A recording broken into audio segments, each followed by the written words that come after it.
వచ్చే ముందు పసుపు కలిపిన నీరు కంగారుగా ఉంటుంది. అందులో 3 గంటలకి ప్రారంభంగా రావాల్సిందిగా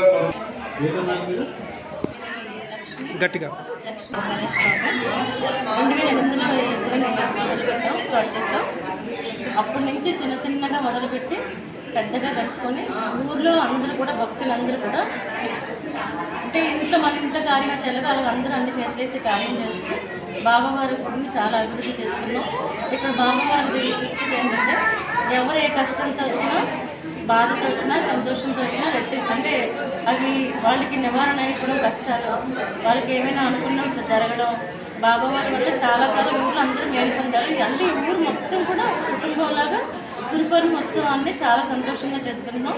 అందరం కూడా అన్ని రకాలుగా భోజనం ఏర్పాట్లు కానీ ఇవన్నీ చాలామంది అంటే దాదాపుగా ఈరోజు 2500 మంది వరకు భోజనాలకు వచ్చారు.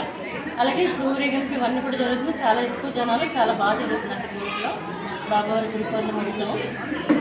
బాబావారి విషయంలో ఇక్కడ భక్తులందరూ స్వహస్తాలతో బాబాకి మొక్కుకోవచ్చు. ఆ విధంగా అన్నమాట. ఇంతవరకు మనం బ్రాహ్మణులు కానీ పురోహితులు కానీ ఎవరిని మనం ఇక్కడ నియమించలేదు.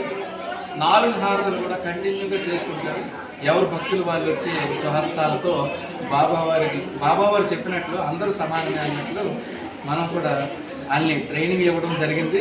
ఆ విధంగానే ప్రతి ఒక్క భక్తులు కూడా ఇక్కడ బాబావారికి 4 హారతులు ఇచ్చుకొని దినదిన అలాగా డెవలప్మెంట్ అవుతూ స్వయంగా ఇప్పుడు భక్తులందరూ కూడా ఒక కుటుంబ సభ్యులాగా బాబాకి కుటుంబ సభ్యులాగా మిగులుతున్నారు. చాలా సంతోషంగా ఉంది.